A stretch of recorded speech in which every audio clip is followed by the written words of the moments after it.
quarterly town hall. Hey Thank there. you all for joining us today. We're going to give everybody a couple minutes to join, and then we're going to get started with our conversation about inclusion with author, advocate, and parent Christine Staple-Ebanks. So I see a lot of I see names, I see neighbors, I see staff members, I see event participants. Really excited that everybody is here. Thank you for joining us today. So while we're waiting for folks to get logged on, I wanted to do a little bit of a check-in using the reactions buttons that are found on the bottom corner of your Zoom screen. Give me a thumbs up if you were on the first quarterly town hall about gratitude. Let's see, do I see any thumbs? I see a bunch of thumbs. Awesome, great. I see Jason Thomas, I see Melanie O'Brien and Natasha, and April, Laura. Awesome, cool, thank you. All right, so give me a celebrate, which is the little confetti, if this is your first quarterly town hall. Let's see, do I see any? Okay, I see Catherine. Welcome to your first quarterly town hall. Awesome, I see a couple of others. Nice, Katie McPeak. Hi, Katie McPeak. Hi, Rebecca. Hi, Lauren. Okay, how about this? Give me a heart if you're excited for Easter Seal's upcoming event, our Walk With Me event on June 5th. It's our hybrid walk event at the zoo and wherever you are, because we're hybrid. I see lots of hearts. I see Tom has given a heart. Rebecca's given a heart. Dan, of course, you're the guy. You're the walk guru. So that's great. So we're all excited for Easter Seal's Walk With Me event as well. And Natasha's going to tell us a little bit about that in a minute. Okay, how about a clapping hands if you love this spring weather that we're having right now? I love it. I think I heard that Natasha and Christine love it too. Yes, awesome. I see a lot of the love for the spring weather. That's great. Well, I think it looks like we're ready to get started. So I want to welcome everybody today to today's second quarterly town hall meeting. Thank you for taking time out of your day to be part of this conversation. My name is Christine Del Monte. I'm the development specialist at Easter Seals. Today's panel includes George Webster, Carl Webster, the Executive Director and CEO of Easter Seals of Southeastern Pennsylvania, and our presenter, parent, advocate, and author, Christine Staple-Ebanks. I actually said George because I believe George just joined us and it's his birthday today. So happy birthday to George, and apologies to Carl. I do know your name. And I'm really excited to share that we have giveaways for 2 lucky participants on today's call. We will be drawing the winners randomly and announcing them after the presentation, so stick on the call until the very end. The first is a book bundle, including 2 books written by our speaker today, Christine Staple-Ebanks, and a book written by a friend of Easter Seals through one of our corporate partners, Independence Blue Cross, and a book from Sesame Street featuring the character Julia. All 3 of the children's storybooks feature main characters with disabilities. The second is a family game night bundle, and this was made possible by our corporate partner Comcast in partnership with Hasbro Toys and Boys and Girls Clubs of Philadelphia. So we'll be again drawing the winners during the presentation, and we'll be announcing them just before we wrap up the call today. So our call will be right about 1 hour.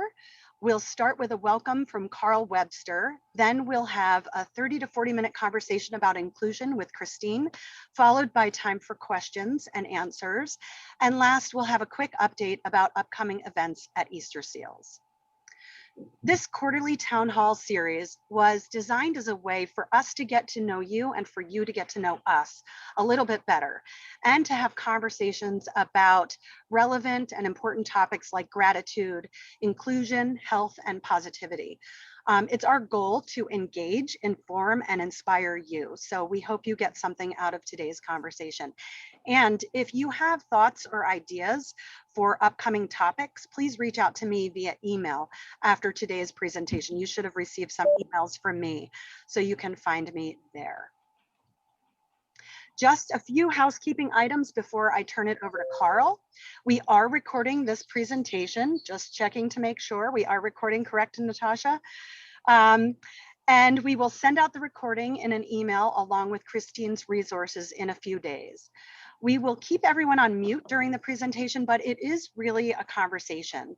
And there will be time during the presentation to ask questions. So if you'd like to ask a question, you can type it into the chat, or when given the opportunity, you can use the reactions button to raise your hand so I can see you, and I will direct you to unmute so you can ask your question live. Now, I would like to introduce the Executive Director and CEO of Easter Seals of Southeastern Pennsylvania, Carl Webster, who will kick us off and then introduce our speaker. Carl? Thank you, Christine. I was only nervous about you calling me George Webster because I'm afraid you might know something I did not know. It's kind of the same feeling when you come in and you can't sign on to your computer. You know, somebody make a change and you're the last to be aware of it. And I will tell you, Dan Heyman, I am looking forward to seeing that beard face to face. I'm impressed with the work you've done over the pandemic with that. I just want to add my thanks to all of you being a part of this. I hope it is effective and gives you some food for thought. I think it is a great opportunity to get together in an informal way and talk about some things that are really important. You know, as you know, our theme for this year has been small actions, big impact, and I think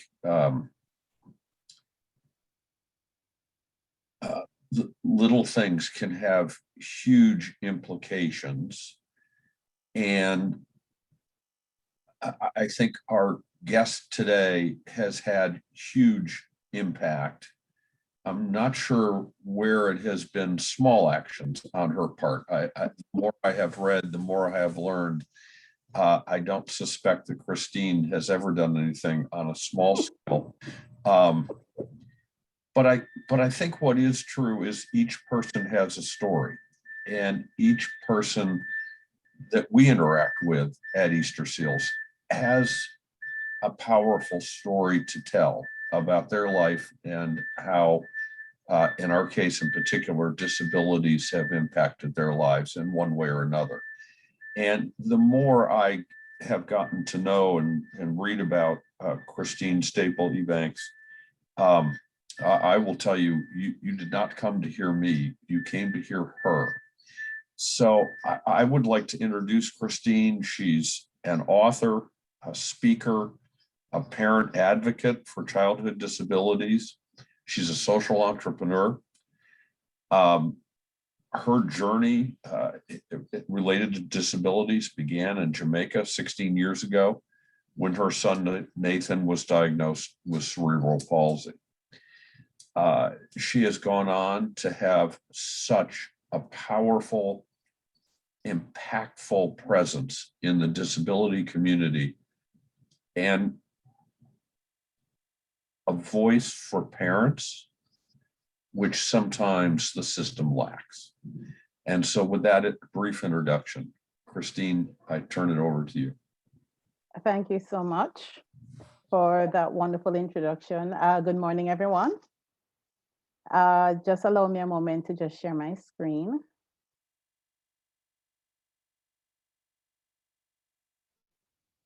There we go.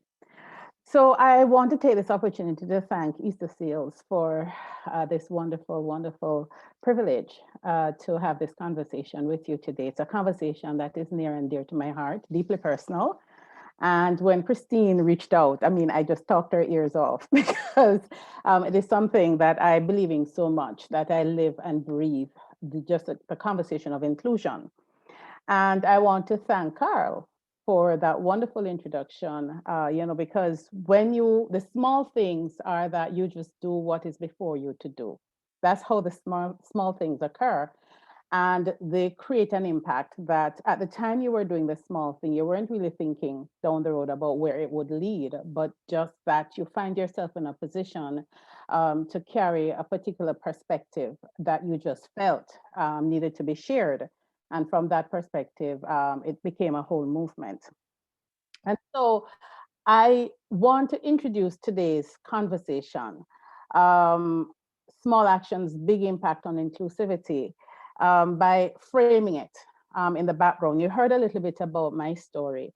I'm from Kingston, Jamaica. And, in Jamaica, we say Wagwan. So it means hi, everyone. And when my son was born and diagnosed with cerebral palsy at 9 months old, all we got was a diagnosis because Jamaica produces the fastest man in the world, the fastest woman in the world. We're noted for a lot of things, or music or food. But on the social side, there are not a lot of programs that are available to children and families of individuals with disabilities. So when we got the diagnosis, that's all we got. And the diagnosis came because he was my fourth child, and we observed that he wasn't developing the way the other kids were developing, that he wasn't sitting up when he should, that he just wasn't relating to the world. And it was a persistent, those small actions of making note of what you see and bringing it to the doctor's attention that prompted them to move forward to do a diagnosis, because typically before Nathan, children were not diagnosed until 18 months to 3 years old.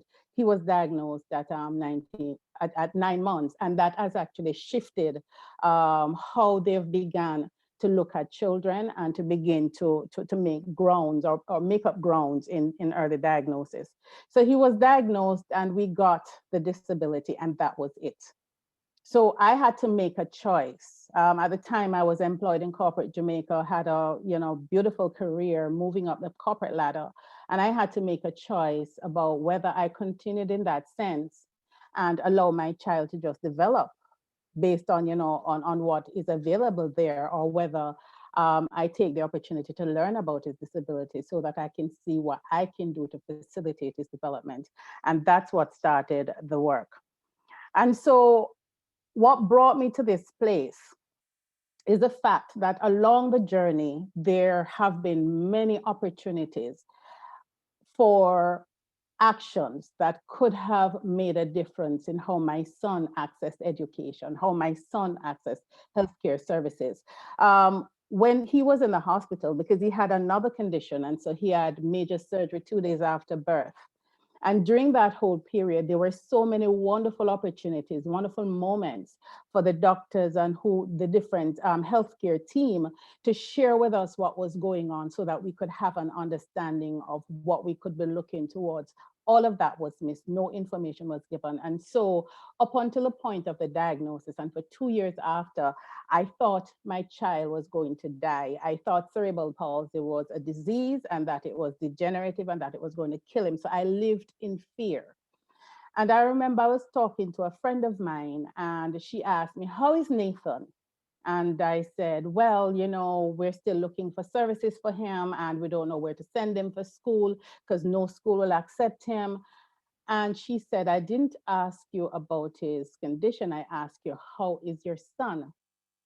And that was a moment that I had to take a pause and say to her, "What do you mean?" And she said to me, "I want to know how he is. What is his favorite shows to watch on TV? What foods he likes to eat? What toys he likes to play with?" And in that moment, I recognized my son was almost 3 years old and I did not know him. I knew about his condition. I knew about all the things I wanted for him. I knew about what he couldn't do, but I didn't know him. So she said to me, "Lady, have you met your child?" She said, "I want you to go home, look into his eyes, because the eyes are the windows to the soul." I was on my way home. And when I got home, usually when Nathan is doing something and you move him, he doesn't transition well. And so he was watching TV and I pulled him towards me, turned him towards me. And it's as if he knew something wonderful was going to occur because he didn't fuss. And so I put his face in my hands and I looked into his eyes. And I don't know how long we were looking, but all of a sudden I saw his soul. I saw that his soul was whole. I saw that his soul was buoyant. I noticed his eyes and, just the laughter in his eyes. And for the first time, I met my son. And I said to him, "Hi, hon, I'm your mom. So happy to meet you." That was a moment that shifted for me how important it is for us to learn and understand the diversity and differences in others so that we can create opportunities or seize the opportunities for inclusion. So as I share that, I want for you to now think what brought you to this place, why you gave up an hour or invested an hour to come and listen to the presentation. So in our conversation today, we're going to talk a little bit about inclusion, because inclusion means different things for different people. And I know Easter Seals, I've known of your program from I was in Jamaica. I heard a lot of great things about the program, and the language that was always used around your program is an inclusive space. We're going to talk a little bit about why we should care about inclusivity, whose responsibility is it, and then I'm going to share some tips about some daily practices that we could consider. So Merriam-Webster dictionary defines inclusion as the act or practice of including and accommodating people who have historically been excluded because of gender, race, sexuality. And I don't need to go deeper into this definition because we see that in our culture today. We see how people respond to the otherness of people. We see how people respond to things that are different. We've seen the results of where that leads when we live exclusive life. And so we had given you a little exercise, if you had read the blog that I had done before, asking you to think about as you were going through the next couple of weeks leading up to today, to identify moments when you may have excluded somebody or you may be including somebody else. And I will come back to that a little bit later in the presentation. So the term inclusivity speaks to the policy and practice of providing access and opportunities to these same people who we say have been otherwise marginalized.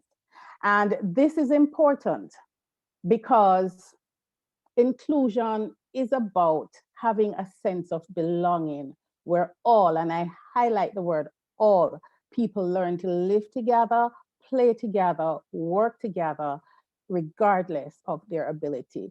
I need to add as well that inclusion began as a special ed term way back in the 50s as part of the process or act of creating equal spaces in educational institutions here in the United States for individuals with or children with disabilities. And it took on some momentum in the 80s and the 90s. And by the time we hit 2000, it now became more expanded to look at diversity. So whenever you see inclusion and diversity usually work hand in hand. But I want to draw your attention to the picture on the screen. That little young man in red is my bambino, Nathan, and the person standing over him is Usain Bolt, the legend, the fastest man in the world. And Nathan had been watching Usain on TV during the Beijing Olympics, which was when he broke into the spotlight.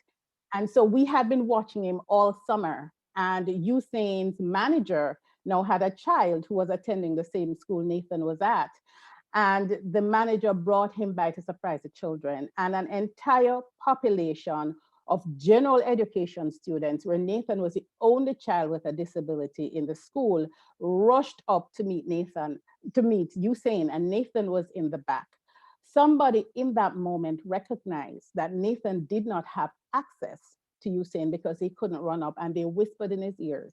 And Usain left where he was, came, bent down, and not only did he speak with Nathan, but he also took a picture with him.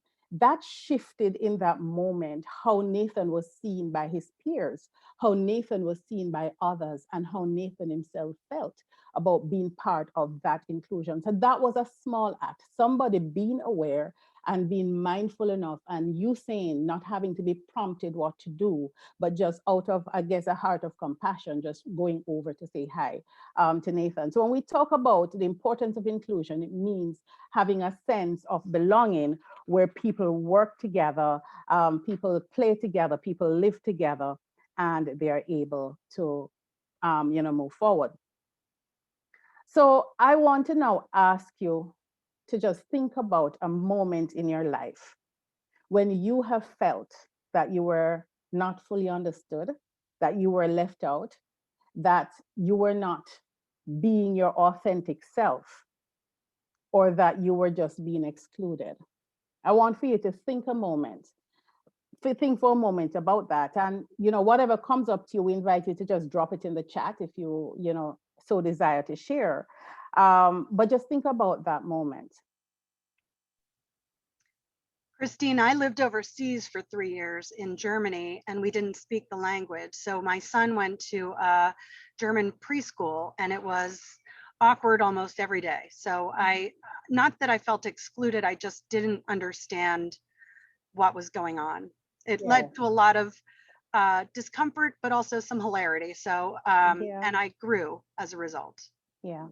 And that's such a powerful example, because exclusion is not always an intentional act.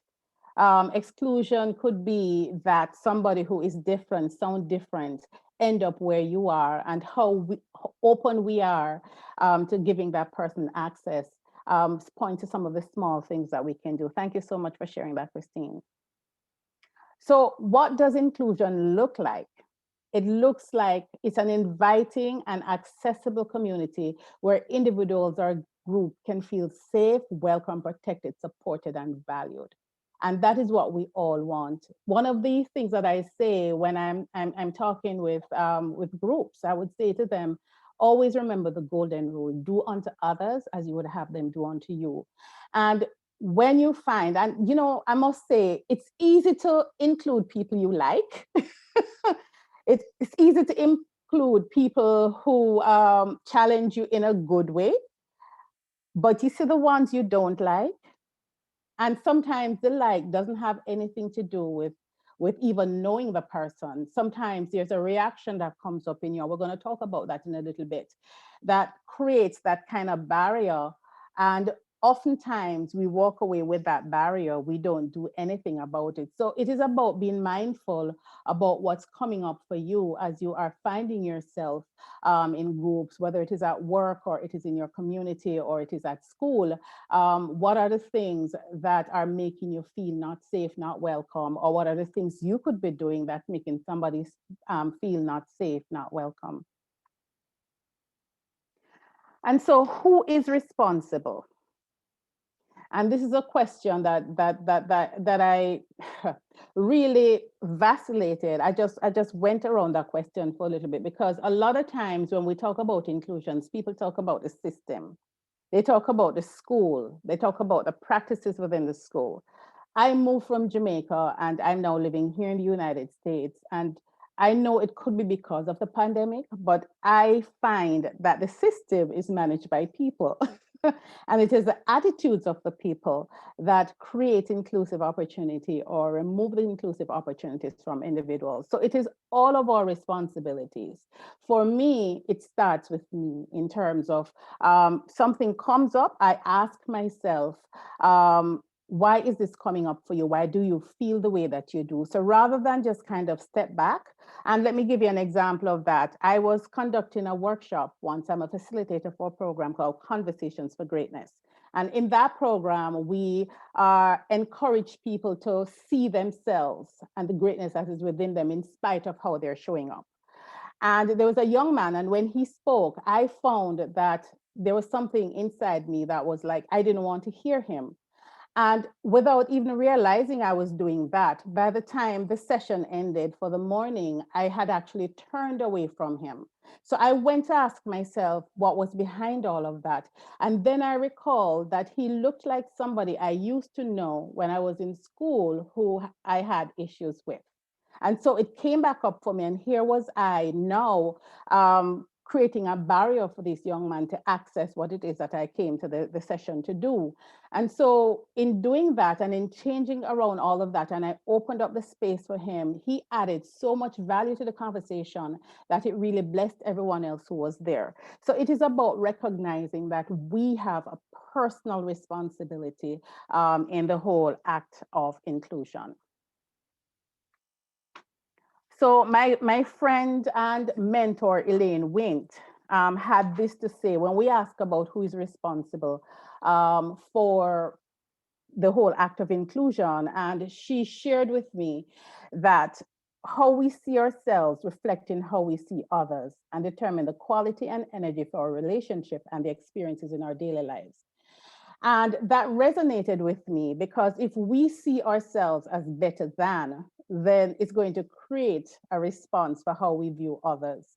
If we see ourselves as us and others as them, it puts us in a particular place where it creates a response in us.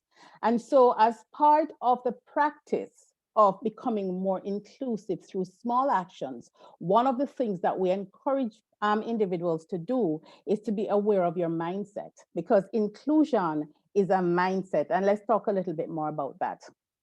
There's a great book that I read when I was preparing for this presentation called Blind Spots, Hidden Biases of Good People by Mahazan Banji and Anthony Greenwald. And I really encourage you to read that, because a blind spot is actually a scientific or medical term that refers to a spot in your eye or in the areas of your vision where you're not able to see, because whatever is happening within the individual structure of the eye blocks vision from that particular point. And if you think about when you're driving, we talk about blind spots. Within us as individuals, the blind spot is that bias. Like I spoke about the young man before, there was a bias that was there that I wasn't even present to. So I was unaware and I was reacting out of that bias. And reacting out of that bias, I was now creating an exclusionary moment for that young man and for the entire group.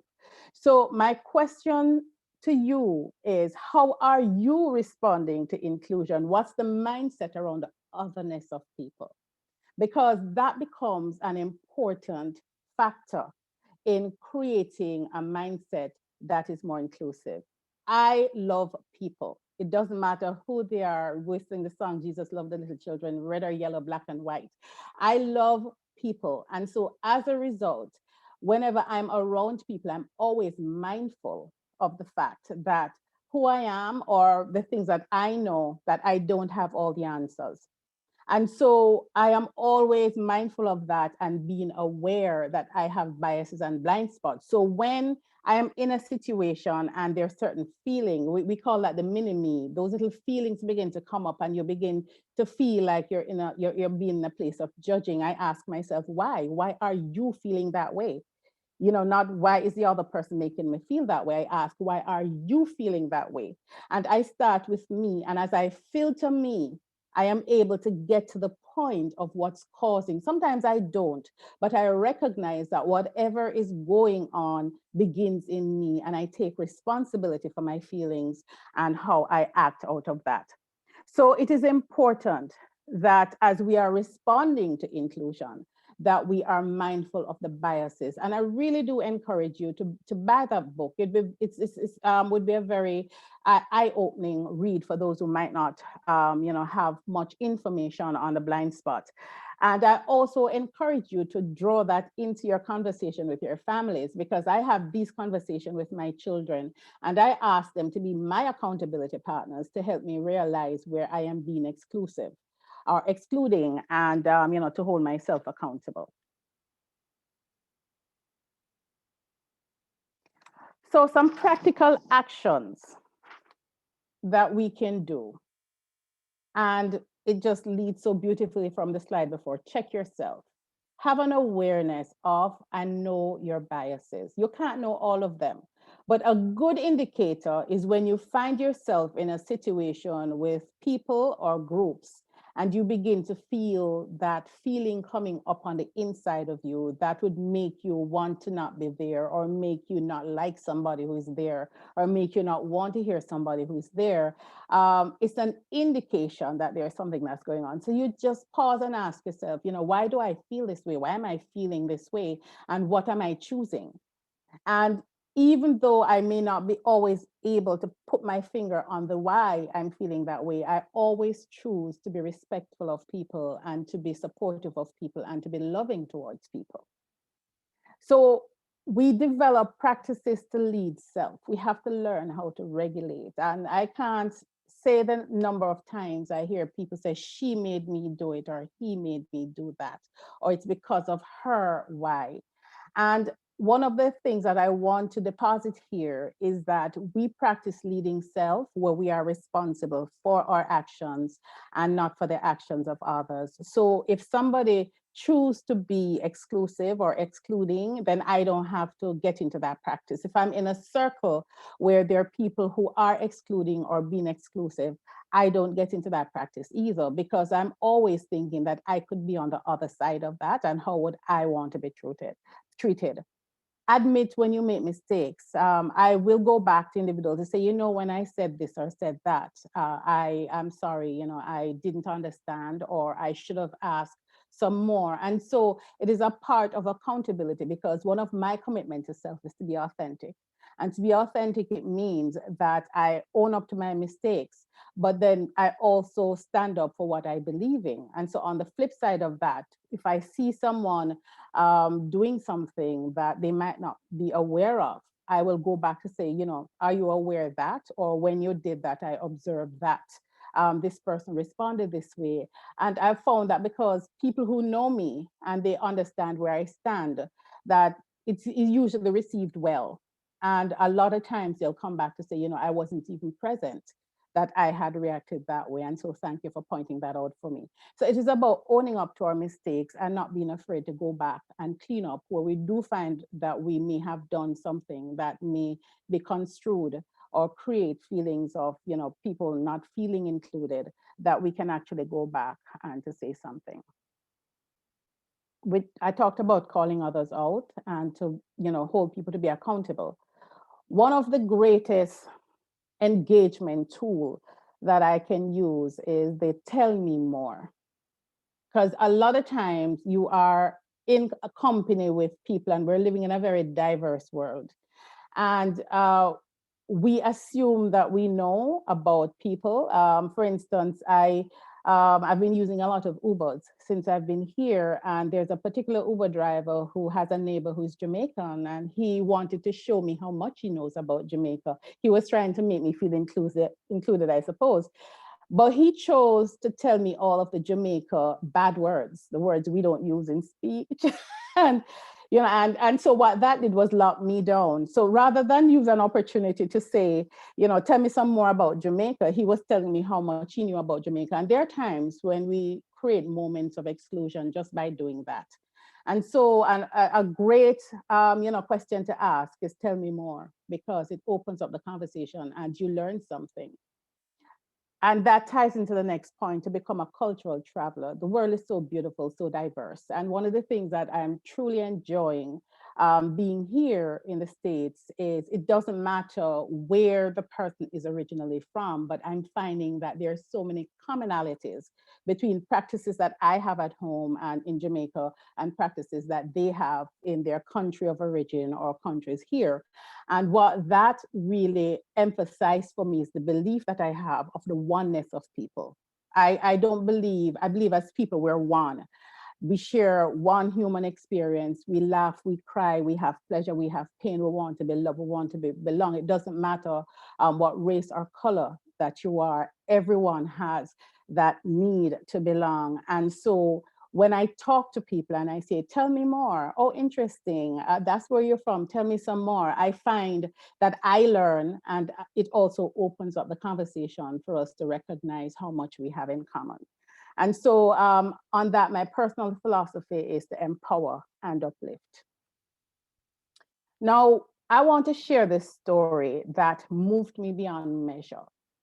Helen Keller is, let me give you frame it for you. So when she was about 2 years old, she developed what was believed to be scarlet fever, and she became both deaf and blind. And so between 2 and 7, she had no experience with the external world outside of her family. And then somebody, a missionary, I believe, went to her home and introduced her to sign language. Not sign language, I'm sorry, Braille language. And this is what she said. I had no concept whatever of nature or mind or death or God. I literally thought with my body. Without a single exception, my memories of that time are tactile. But there is not one spark of emotion or rational thought in these distinct yet corporeal memories. I was like an unconscious clod of earth. There was nothing in me except the instinct to eat and drink and sleep. My days were a blank without past, present, or future, without hope or anticipation, without interest or joy. Then suddenly, I knew not how or where or when, my brain felt the impact of another mind, and I awoke to language, to knowledge, to love, to the usual concept of nature, good and evil. I was actually lifted from nothingness to human life. She went on to make significant contribution in the field of theology, authored several books, and actually became a professor, lecturing at a university, because somebody took the time to just for a moment introduce her inner palm to Braille. And my question to you right now, using this story, is where are the places in your life where you may be like Helen, without awareness or consciousness of something? And what are the opportunities that are there for you to unearth what is there so that you can increase in the earth and you can increase in the power, and to give to the earth what it is that you have brought? Helen's story inspired me to recognize that every life I meet matters, and that every life has the right to be included. And it doesn't matter what color, it doesn't matter what ability or disability, but we owe it to ourselves and we owe it to others to do these little things in our everyday moments that can really help us to become more inclusive. And so, what will you take away from the conversation today? And I've put 5 things up on the screen. I'm taking away the continued practice of being mindful in my communication, to listen more and to talk carefully. And it is okay to ask, how is the best way to do this? I do a lot of work with people of different abilities, and I don't assume I know. And I will ask, how can I support you? Somebody who is blind, how would you like me? Would you like me to help you move to that point? How can I support you? And I allow them to tell me how, because I am not imposing what I know on them, but I'm giving them an opportunity to be included. Challenge a stereotype. One of the terms that I really personally dislike is when we talk about the autistic child and we talk about the disabled child. What that did for me in that early story that I told you about was it hid my child. And for 2.5 years, my child was hidden behind his disability. So like Dr. Kathy Snow, I believe in people first language. So I don't talk about the autistic child, I talk about the child with autism or the individual with a disability or the child with cerebral palsy. And so in just these little practices, you can open up the doorway for someone to feel more included. Ask yourself and others the right questions. And don't be afraid to say, I don't understand. How can I relate, or who would you like me to relate? And be proactive in educating yourself like you're here today, to be part of this conversation so that you can be better equipped to recognize those moments when they present themselves. We talked about my beginning in Jamaica, and I began as a mother who refused to accept the fate that my child came into the world for no purpose and that he would just live, eat, and die, and that was it. And so it is in that refusal that I began to search for answers. And as I learned, I went back and started teaching and knocking down doors and talking to government agencies and talking to different individuals. Today, Jamaica is on the road to enacting its first Disabilities Act. which will create the legislation needed to obligate society to become more inclusive in their practices. There are more children who are in school today with disabilities than when we just got started 16 years ago. There are more children who are getting certain accesses in school than when we just got started. And so I started out just as a parent who cares for her child and wanting to give a voice for my child. And in giving a voice for my child, I recognized that others were experiencing the same situation. And I became proactive in educating myself and in educating others. And that's how the work of the Nathan Ebanks Foundation got started.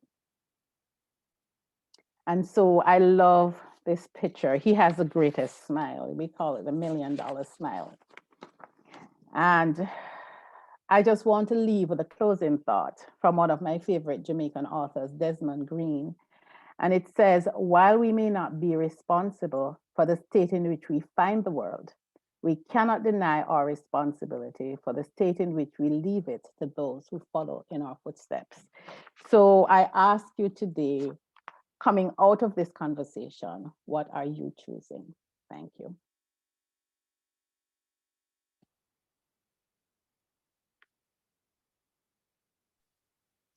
Thank you so much, Christine. That was a great presentation. It gave me a lot to think about. For sure. I love Tell Me More as a way of thinking about challenging myself to being more inclusive and aware of what I am doing. Does anyone have questions for Christine? I'm going to share my screen. Questions about your experience, how up to this point, anybody. I'm looking to find you, but does anyone have questions? You can type it into the chat. Christine, if I might, a message was sent to me. It's a pleasure meeting you. I'm George, an assistive technology assistant at Easter Seals. Yes. And he says, I have cerebral palsy, and I'm trying to get to the message. I have cerebral palsy. I felt excluded before ADA was passed in 1990. I had no access to public transportation and whatnot. Wow. When do you realize that cerebral palsy was not a disability? And thank you so much, George. That's such a great question. I realized it when at 2.5 years old, I decided to my husband, this cannot be it, and I need to know more. And we fundraised, and I took him to a rehabilitation facility in Sunrise, Florida. And that's where he got his first interdisciplinary assessment with all the different specialists. And I remember walking into the facility and just seeing these beautiful children in their wheelchair and, just really looking so sprightly, and their Sesame Street AFOs, and just really looking, like the cream of the crop. And I began to realize that it was not a death sentence. And after that set of meeting, I liked that we were given information, and I felt empowered. And that's when I recognized for the first time, he was almost 3, that it was not a disability, and that with the right supports that he could be helped. So when I went back to Jamaica after those few weeks and started looking for those supports, that's when I recognized that they weren't available. And that's what started my voice of advocacy on a more serious note. Thank you for the question. It's a great question. Are there any other questions? I'm not seeing any coming into the chat. Is anybody interested in raising your hand? I'm trying to see if there's any hands that would like to be raised to ask a question. There are 2 more here. There's okay. April says, fantastic, thank you. I have so many things to think about after Christine's presentation. I'm very grateful to have been able to see her present. And then, Lauren is asking if you can repeat the title of the book. And how is my son today? My son is so fantastic. I mean, he has all of these friends from all over the world. He's such a joy. And there's just so many great moments, because when you learn to see the person and not the disability, it creates opportunity for you to truly see the indomitable spirit that is that individual, and to really see the gift that they are to the world. Thank you. Thank you. So if there are more questions that come in, you can type them into the chat or you can raise your hand. And I'm looking, but I don't see hands raised. If you have questions that don't get answered today, go ahead and send an email to me and we will get the answer to your question. For sure. I'm just going to check one more time to make sure. I don't see anything. I don't see any hands. There is one more on my side. Thank you. Okay, great, awesome. Jill, thank you for sharing the story of your son and helping us to think about our blind spots. And that one was very powerful for me in terms of the blind spot, because I began to understand why I would have certain reaction to people and certain reaction, because our blind spots almost always come from our past. And it also comes from how we're socialized, how we're raised, what we've learned from the media, you know, what's our worldview. All of that shape our blind spot. And there are a lot of times when we get into that without realizing. I remember when I was growing up and my grandmother used to say, you don't stare at people, it's rude. And so what that created was a blind spot where when we saw somebody who looked different, we didn't stare. So we didn't look, we took away the human contact from that individual. And that was something that I had to work through in realizing that it is okay to look. It's okay to ask, are you okay? It is okay to say, you know, nice to meet you. It's okay to smile with someone when you see them, because sometimes that one smile really makes their day. And I know we're wrapping up the presentation, but I just have to share this one great thing. One of the events that I do in Jamaica is an annual special needs resource fair where I seek to bring together agencies with families so that whatever services are available, people can be aware of them. And I tend to bring a lot of speakers from the United States down and a lot of specialists. And last year the year before, we had an event and a gentleman came and he said to me that something had started growing on the side of his face. And he was so depressed that he was on the verge of killing himself. And somebody sent him a video of me speaking, and my son was in the video. And he said when he looked and he saw my son in the wheelchair and how happy he was and how joyful we were with him, it made him feel that perhaps his life did matter. And so he reached out for help, was able to get therapy, was able to get help to remove the thing that was on his face. He became a dance hall singer, and he came to the event to sing to us, to say thank you. So, you know, so you never know when just that one smile or just looking at somebody to say, I see you, how that can really make a difference in the life of someone. Thank you. That is a great example of how small actions have big impact for people. Yeah. And thank you for sharing that. Well, we want to be really respectful of everyone's time, and we have just a few more items of business. If you have any questions for Christine or questions about Easter seals, feel free to shoot me an email at the email on the screen, and we'll get the answer and get back to you. Next, I want to quickly tell you about some of the events upcoming at Easter seals. And then we'll be announcing the winners of our 2 giveaway bundles. So I'd like to invite Natasha LeBron, our event coordinator, to unmute for a quick minute and talk to us about our upcoming hybrid Walk With Me event on June 5th. Natasha, you want to tell us how to get involved with the walk? Yeah, thank you, Christine. For those of you who don't know, Walk With Me is our annual fundraising event, and it really just helps us create awareness and help families with disabilities. This year, our event is going to be on Saturday, June 5th at the Philadelphia Zoo. We are offering a hybrid event, so you can either participate in person and meet all of our ambassador families and enjoy of a 1-mile walk at the Philadelphia Zoo, or you can either participate virtually and walk anywhere at any time and participate from our bingo challenge, and you can have a chance to win a board game gift basket.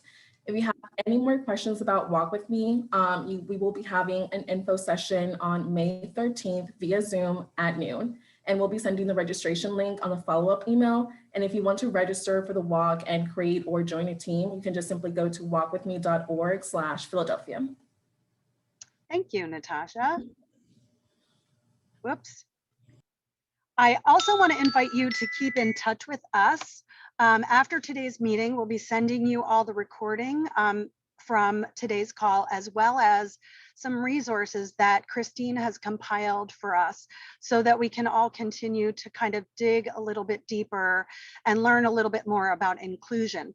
I'm going to invite everybody to connect with us on social media. If you are on social media, I'll include our links, etc., in the email follow-up. We love when you like and share our message or comment on our posts, because you help us to amplify our message and get the word out about Easter Seals programs and services and events like today's presentation. I would also like to take this moment to announce the 2 winners of the 2 giveaway items. Again, we will reach out to you through the email that you provided in order to coordinate the delivery of your items. So we have the book bundle, and I would like to say that I just added the book, the Leadership Blind Spots book, to the book bundle. So you get Christine's two of Christine's books, a book that was written by one of our corporate partners, a gentleman who works for one of our corporate partners, a Sesame Street book, and the Blind Spot book. So that book bundle is going to go to Jill Sheets. Congratulations, Jill. I'm going to send you an email about how we're going to get that to you.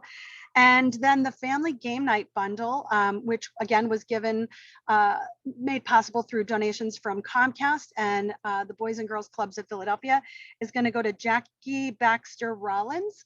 So I will shoot you an email and we'll coordinate how to get you your items. So congratulations to you. And last, I want to say thank you, Christine. I've loved talking to you in preparation for this. For today. Thank you for sharing the story. I really love Nathan's book, the book that you've written about Nathan. It's a great book, everyone. It's interactive. It is, Christine tells me it's the first children's book that has a communication device featured. And I just love it. It's really well done book. And I hope that everyone runs out and gets some for the young people in your life. So I hope you got a lot out of this conversation. I know that I did. I especially love the challenge to look at my blind spots. And I also like the people first language. You know, we didn't grow up that way. So it's a matter of learning to incorporate that in a way. And so I challenge myself to do that. And our next quarterly town hall meeting is on July 29th at noon on Zoom. The details will be forthcoming in an email. Until then, thank you so much for joining us today. Please shoot me an email if you have any questions about Easter Seals, about the walk, about this presentation. Thank you for taking the time out of your day. Thank you, Christine, for sharing your story. And I hope you all have a great rest of your day. Thank you.